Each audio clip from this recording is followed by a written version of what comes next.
दोस्तों, ये कहानी सच्ची घटना पर आधारित है। वक्त चल रहा है वर्ल्ड वॉर 2 का, जब जापान ने अमेरिका पर हमला कर दिया था। इसके बाद इनका मिशन था कि वो अपना एक प्लेन भेजकर जापानीज पनडुब्बी को ढूंढकर खत्म करेंगे। अब इसी के लिए आज एक यूएस प्लेन अपने मिशन के लिए जा रहा है। यहाँ पर दोस्तों उन तीनों पायलट को पता चलता है कि उनके प्लेन का फ्यूल खत्म होने वाला है। तो तभी एक पायलट अपने पीछे बैठे बॉम्बार्डियर से बात करता है और कहता है कि क्या हम अपने प्लेन के वजन को कम करने के लिए कुछ बॉम्ब को फेंक सकते हैं। तो टॉनी कुछ ना सोच समझकर उसकी बात पर हामी भरता है और कुछ बॉम्ब को फेंक देता है। अब ये अपने रेडियो ऑपरेटर जेन से पूछते हैं कि क्या किसी से कनेक्शन हुआ, लेकिन वो बताता है कि लड़ाई के दौरान हमारे प्लेन का रेडियो सिस्टम खराब हो चुका है। हैरोल्ड सबको कहता है कि हमें कुछ ना कुछ तो करना ही होगा। दोस्तों ये सब तय करते हैं कि फिर हमें इस समुद्र में ही प्लेन को लैंड करना होगा, पर इन्हें ये नहीं पता होता कि जिस समुद्र में ये अपने प्लेन को लैंड करवाने का सोच रहे हैं वो पैसिफिक ओशियन है और इसकी लंबाई और गहराई का आइडिया आज तक कोई भी नहीं लगा पाया। अब इसी के चलते प्लेन के दोनों इंजन बंद हो जाते हैं और इनका प्लेन अपने आप ही समुद्र में लैंड हो जाता है। ये तीनों और इनका प्लेन समुद्र में डूबने लगते हैं, जिससे ये जल्द ही अपनी लाइफ जैकेट खोल लेते हैं और ये तीनों ऊपर आ जाने के बाद अपनी लाइफ बोट भी खोल लेते हैं, जिसमें ये आज की रात गुजारते हैं। अगली सुबह इनकी आंख खुलती है और ये दूर दूर तक बस पानी ही पानी देखते हैं। अब जैसे तैसे करके ये अपने आप को इस छोटी बोट पर एडजस्ट करते हैं और टॉनी कहता है कि थोड़ी देर बाद हमें हमारे साथी ढूंढने पक्का आएंगे। पर दोस्तों हैरोल्ड को टॉनी की इस बात पर बिल्कुल यकीन नहीं होता। पर दोस्तों तभी हम देख पाते हैं कि टॉनी की ये बात सच हो जाती है और ये अपने सामने एक प्लेन को देख पाते हैं। इसको देखकर हैरोल्ड कहता है कि जल्दी पैराशूट निकालो। तो बाकी के दो लोग इसको कहते हैं कि हमारे पास कोई पैराशूट नहीं है। अब ये तीनों अपनी जैकेट उतारकर हवा में फैलाने लगते हैं, जिसका दोस्तों कोई फायदा नहीं होता। अब इन सब को पता चल चुका है कि ये प्लेन इन्हीं को देखने आया था और अगर इनके पास कोई फ्लेयर गन वगैरह कुछ होती तो शायद इनकी जान बच सकती थी। पर अब इनको यहाँ पर कितना वक्त सरवाइव करना है इन्हें कुछ नहीं पता। अब जैसे तैसे करके दिन तो गुजार लेते हैं, पर असली परीक्षा इनकी रात में होगी, क्योंकि इतने विशाल समुद्र में अंधेरे में रात गुजारना कोई आसान बात नहीं होती। दोस्तों रात में हैरोल्ड इनको कहता है कि क्या तुम्हें पानी पीना है। अब ये दोनों हैरान हो जाते हैं कि हैरोल्ड के पास पानी कहाँ से आया। फिर जब वो हैरोल्ड को देखते हैं तो उन्हें पता चलता है कि वो अपने ही शूज में अपना यूरिन निकाल कर पी रहा होता है। दोस्तों हैरोल्ड ऐसा करना तो नहीं चाहता, पर ये सब वो मजबूरी में करता है। अब अगले दिन हमें पता चलता है कि हैरोल्ड एक शानदार पायलट है जिसे डायरेक्शन के बारे में काफी अच्छी जानकारी है।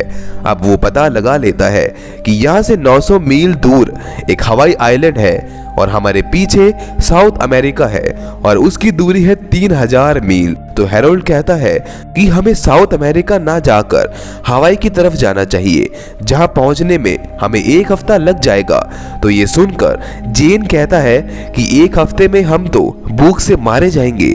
जेन कहता है कि हम इस वक्त समुद्र में हैं और यहाँ से हम मछलियों को खाकर 1 हफ्ता निकाल लेंगे। मछलियों को पकड़ने के लिए ये एक ट्रैप बनाते हैं, पर जब ये इस ट्रैप को समुद्र के अंदर डालते हैं तो अचानक उसमें मछली फंस जाती है और जब ये उस ट्रैप को ऊपर की तरफ खींचते हैं तो ट्रैप भी टूट जाता है। दोस्तों ये तीनों इस बात से अनजान होते हैं कि ये इस वक्त पैसिफिक ओशियन में है, जहां पर कुछ ऐसे जीव घूम रहे हैं जिनका पेट इंसानों को खाकर भी नहीं भरता। इसी बीच इनका सामना बहुत भयंकर गर्मी से होता है जो जेन से बिल्कुल सहन नहीं होती और फिर वो पानी में कूद जाता है, जो बात हैरोल्ड को बिल्कुल पसंद नहीं आती। और फिर हैरोल्ड उसको कहता है कि जल्दी इधर आ जाओ वरना तुम्हें शार्क खा जाएगी। इस डर के मारे वो बोट पर आ जाता है। अब दोस्तों जैसे जैसे इनका वक्त गुजरता है वैसे वैसे इनकी मुश्किलें और भी बढ़ती जाती हैं।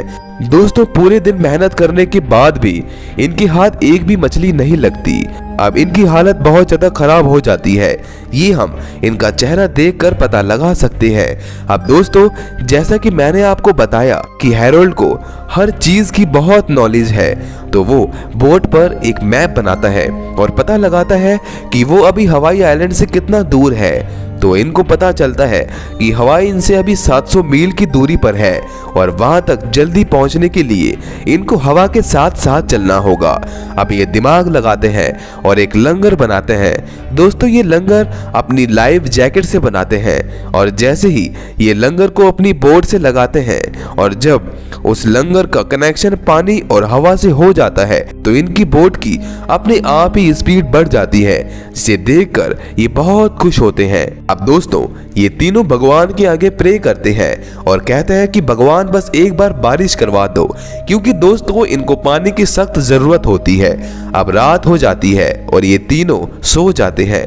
रात में दोस्तों टॉनी को बहुत बुरा सपना आता है जिसमें वो पानी में डूब रहा होता है। जब उसकी आंख खुलती है तो वो देख पाता है कि उसकी दुआओं का असर अब होने लगा था। जी हाँ दोस्तों, रात में बहुत शानदार बारिश आती है जिसे ये बहुत मजे से एंजॉय करते हैं और पानी भी जी भर के पीते हैं। अगले दिन एक बार फिर से वो पानी में ट्रैप डालकर मछलियों को पकड़ने लगते हैं, क्योंकि दोस्तों पानी से सिर्फ प्यास बुझ सकती है, भूख नहीं। काफी समय मेहनत करने के बाद इनके हाथ एक शार्क का बच्चा लगता है और उसको ये सब एक साथ बैठकर खाते हैं।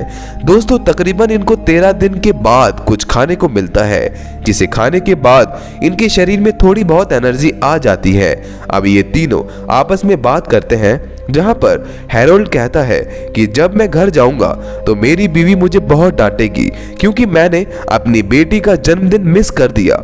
इसी बीच जेन भी कहता है कि मेरी अभी शादी तो नहीं हुई, पर हाँ मेरी एक गर्लफ्रेंड जरूर है। पर यहाँ पर दोस्तों टॉनी कुछ भी नहीं बोलता, क्या पता इसको प्यार करने वाला कोई ना हो। अब तभी ये तीनों अपनी बोट के आगे पीछे बहुत सारे शार्क को देख पाते हैं, जो शायद इनकी खाई हुई शार्क के खून को सूंघकर आए हैं। पर दोस्तों आज का दिन इनके लिए बहुत अच्छा होता है कि वो शार्क इनको कुछ नहीं कहती और ये इनके साथ हर बार नहीं होगा।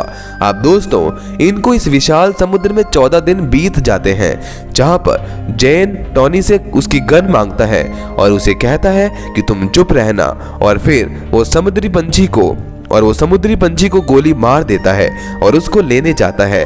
पर इसी बीच टॉनी दूर एक शार्क को अपनी ओर आता हुआ देखता है, तो जल्द ही वो जेन को इस बारे में बताता है और फिर टॉनी भी जल्द अपनी बोट पर आ जाता है।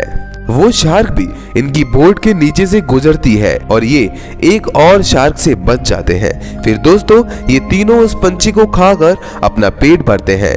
अगले दिन जब हैरोल्ड सोकर उठता है तो वो देख पाता है कि उसके आगे पीछे कोई भी आइलैंड नहीं होता। तो टॉनी और जेन भी ये देखकर गुस्से में आ जाते हैं और हैरोल्ड को कहते हैं कि कहाँ गया तुम्हारा वो आइलैंड जिसका मैप तुमने बोट पर बनाया था। तो हैरोल्ड कहता है कि मैंने तुम्हें पहले ही बोल दिया था कि मैं इमेजिन करके तुम्हें बता रहा हूँ, ऐसे में तुम्हें भी नहीं पता कि तुम्हारे आगे पीछे क्या है। ये सुनकर टॉनी और जेन थोड़ा शांत हो जाते हैं। इसके बाद हम हैरोल्ड को देख पाते हैं जो अपने जूते के ऊपरी हिस्से को काटकर उसके सोल का चप्पू बनाकर अपनी बोट को आगे बढ़ाता है। दोस्तों कब तक ये इस तरह से करते रहेंगे। अब हम इनको देखते हैं जो जिंदा लाश बन चुके होते हैं। इसी रात दोस्तों एक बार फिर से भगवान इन पर मेहरबान हो जाते हैं और यहाँ पर बहुत जोरदार बारिश आ जाती है। उसी बारिश के साथ साथ भयानक तूफान भी आ जाता है जिसमें इनकी बोट पलट जाती है। यहाँ पर सबसे हैरान कर देने वाली बात ये होती है कि टॉनी को तैरना नहीं आता। इनकी किस्मत अच्छी होती है कि वो बोट इनके पास आ जाती है और फिर ये उस पर बैठ जाते हैं। इसी तरह से ये एक बार फिर से जैसे तैसे करके रात गुजारते हैं। ये सुबह इनकी 32वीं सुबह होती है। ये पूरी तरह से हताश होते हैं। इसी बीच टॉनी उठकर बैठ जाता है और कहता है कि हम बहुत आगे आ चुके हैं, हम अब हार नहीं मान सकते। फिर टॉनी अपने हाथों से बोट को आगे बढ़ाता है। उसे देख देखकर हैरोल्ड और जेन भी लग जाते हैं। इसी तरह से 2 दिन बीत जाते हैं। ये तीनों जिंदा लाश बन चुके होते हैं। हैरोल्ड को बहुत प्यास लगती है तो वो समुद्र का पानी पी लेता है। दोस्तों उसे ऐसा लगता है कि मरना ही है तो प्यासे क्यों मरे। चलते चलते दोस्तों टॉनी को अपने सामने कुछ नजर आता है। पहले तो उसे ऐसा लगता है कि ये उसका वहम है, पर जब वो तीनों मिलकर उसे देखते हैं तो इनका कोई खुशी का ठिकाना नहीं होता। फिर ये तीनों अपने हाथों से अपनी बोट को आइलैंड पर लाते हैं, पर जब ये अपना पहला कदम आइलैंड पर रखते हैं तो ये एक सुकून सा महसूस करते हैं, जो सुकून इनको समुद्र में 34 दिन बिताने के बाद मिला था। अब उस आइलैंड पर ये अपने सामने कुछ झोपड़ी को देख पाते हैं जो शायद इन तीनों की कोई मदद कर सकते हैं। अंत में हमें पता चलता है कि इन्होंने पूरा 1 महीना उस विशाल समुद्र में बिताया और 20 फरवरी 1942 को ये जिंदा बच गए। दोस्तों इस कहानी से हमें ये सीख मिलती है कि जितनी भी मुश्किलें आए पर कभी भी हार नहीं माननी चाहिए। तो इसी के चलते इस कहानी का यही अंत हो जाता है। ऐसी और भी सर्वाइवल मूवीज देखने के लिए आप मेरे चैनल हॉलीवुड एक्सप्लेनर प्रेस को सब्सक्राइब कर लीजिए। इस वीडियो में सिर्फ इतना ही। मिलते हैं नेक्स्ट वीडियो में। उम्मीद करता हूँ कि आपको ये वीडियो पसंद आई होगी।